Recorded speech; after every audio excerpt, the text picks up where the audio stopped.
if after a number of years, having at the altar made a solemn and terrible promise that you would love your wife and husband, come what may, forever and ever, till death do you part, and then suddenly you find you really haven't the heart in you to do it anymore, then you feel guilty, and that you ought to love your wife, family, or whatever. And naturally, this is a sort of fiasco, as would be obvious, if you were to ask your wife, do you really love me? And she were to reply, I'm trying very hard to do so.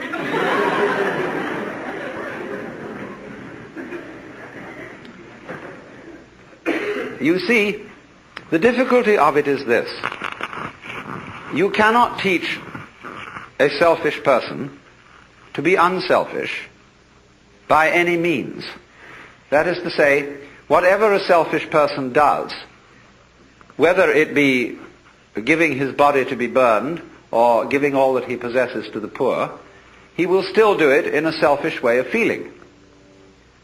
And he will be able to do this with extreme cunning, a marvelous self-deception, and deception of others besides. But the consequences of fake love are almost invariably destructive, because they build up resentment on the part of the person who does the fake loving, as well as on the part of those who are its recipients. This is why the foreign aid program has been such a dismal failure. Now, of course, you may say that I'm talking in a very impractical way, because you would say, well, do we just have to sit around and wait until we become inwardly converted and learn through the grace of God or some sort of magic how to love, and in the meantime do nothing about it and conduct ourselves as selfishly as we feel? There is, as a matter of fact, something to be said for that. Because the first problem in the whole of this is honesty. And the reason why the Lord God says at the beginning of things, thou shalt love the Lord thy God with all thy heart and with all thy soul and with all thy mind, is not because the Lord God is stupid, but because he's very clever.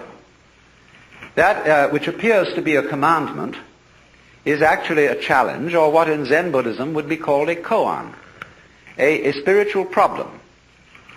Because if you exercise yourself resolutely in trying to love God and or your neighbor, you will find that you get more and more tangled up. You will realize increasingly that the reason why you are attempting to obey this as a commandment is that you want to be the right kind of person.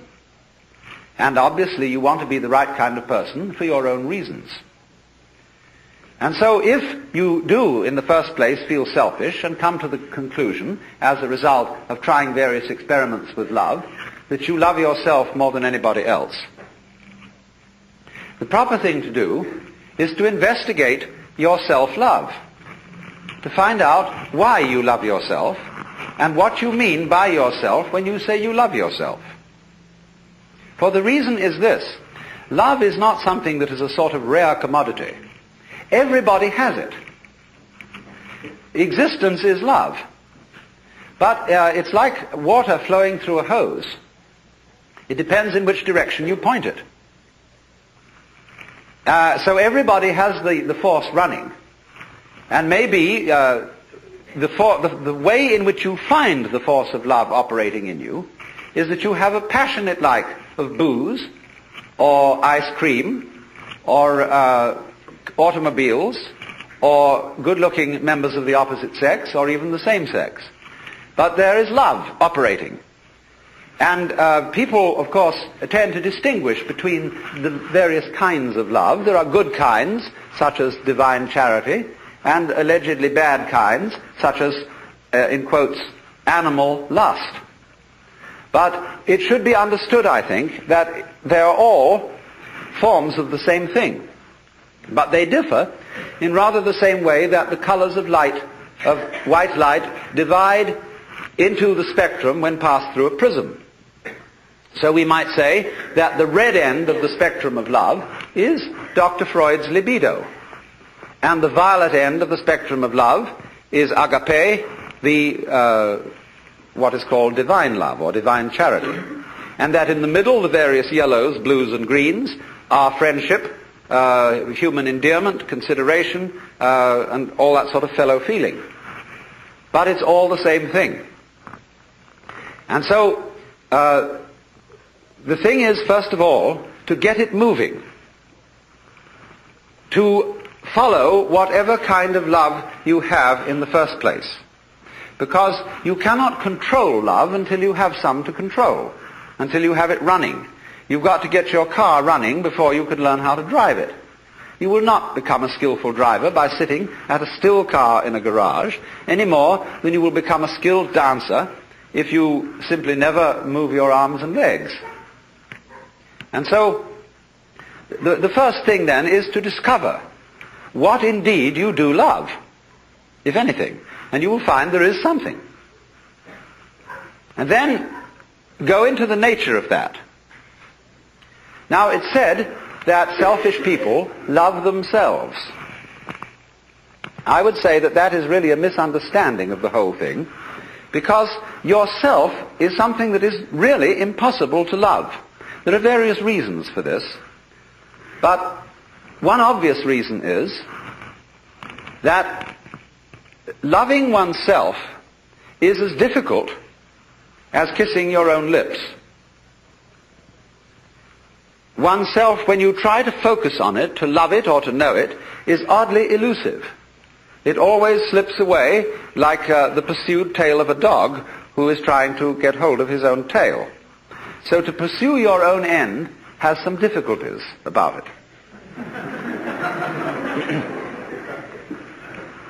If you explore what you love when you say you love yourself, you will make the startling discovery that everything you love is something which you thought was other than yourself.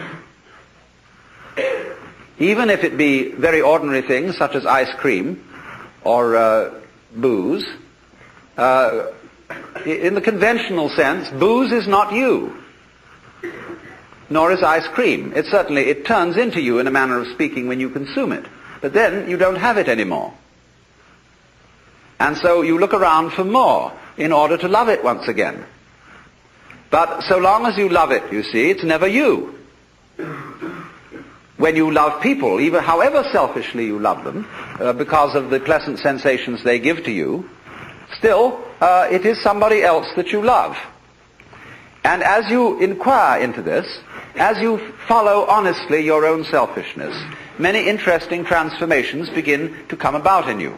One of the most interesting transformations of being directly and honestly selfish, in the same way that, for example, cats are, is that you stop deceiving people. A great deal of damage is done in practical human relations by saying that you love people, when what you mean is that you ought to.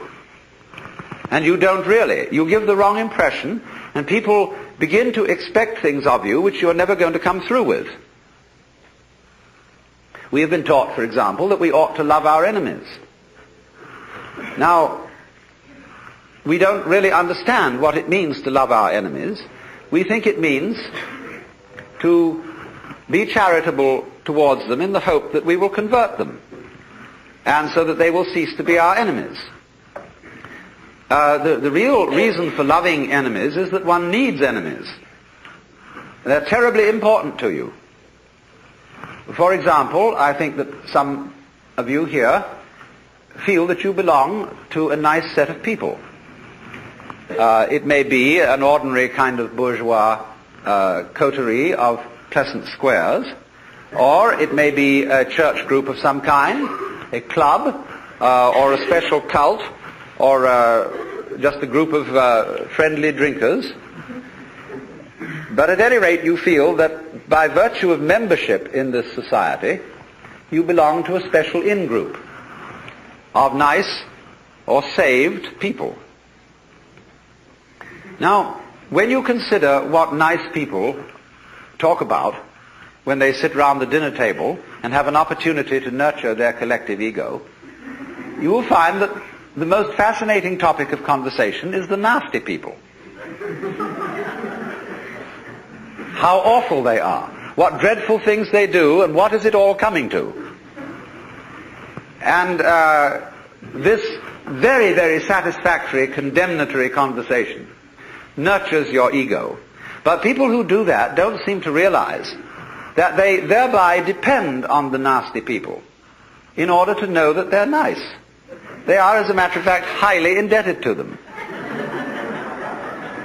On the other side of the picture, the nasty people, they, on their side, consider that they really are the best people and nurture their collective ego by blasting the bourgeoisie, the squares, the wasps, the know-nothings, or whoever they may be. And so, for the collective ego of the non-squares, the squares are extremely necessary. If they were to disappear tomorrow, many of us would lose a cause. Now, the minute you begin to become aware of this, it's rather embarrassing. It's, of course, humorous, and I'm glad that you see this. Because at once you begin to realize how much you depend on an enemy, or an outsider, or a group of damned people as distinct from your own group of saved people. And so you begin to realize that if your collective ego, or yourself, depends on your being on the in, but you can only be on the in with relation to something that is out. And since the in and the out are inseparable, if there is to be any in or any out, you suddenly discover that yourself is bigger than you thought it was. It includes the other. And you can't do without it. This brings about a fundamental change in the understanding of the meaning and nature of self. And thereupon, there become a change of attitude to other people, even if you continue with some formal opposition to them and disapproval of them. When then you are honestly clear with yourself what you like and what you dislike, and then at the same time yourself begins more and more to include things that were hitherto defined as being not yourself, your love, which is what you are, begins to express itself quite naturally and unaffectedly in a wider way. Now, to trust oneself to be capable of love, to bring up love, in other words, to function in a sociable way and in a creative way, is to take a risk. It's a gamble. Because you may not come through with it. And in the same way, when you fall in love with somebody else, or you form an association with somebody else, and you trust them, they may, as a matter of fact, not fulfill your expectations. But that risk has to be taken. The alternative to taking that risk is much worse than trusting and being deceived. In other words, to live together, you have to take risks. There will be disappointments and failures and disasters as a result of taking these risks. But in the long run, it will work out. My point is that if you don't take them, the results will be so much worse than any kind of wild anarchy that could be conceived. You see, here we are now as a highly disciplined human race, with all kinds of rules and religions. And what are we about to do? Blow ourselves completely to pieces. Was this all a good gamble? Because you see, in tying up love in knots and becoming incapable of it, you can't destroy this energy. You turn it, when you won't love and you won't let it out, the thing comes out in the form of self-destruction. The alternative to self-love, in other words, is self-destruction.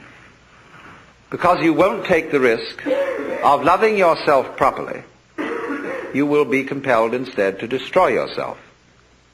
Because you see, in tying up love in knots and becoming incapable of it, you can't destroy this energy. You turn it, when you won't love and you won't let it out, the thing comes out in the form of self-destruction. The alternative to self-love, in other words, is self-destruction.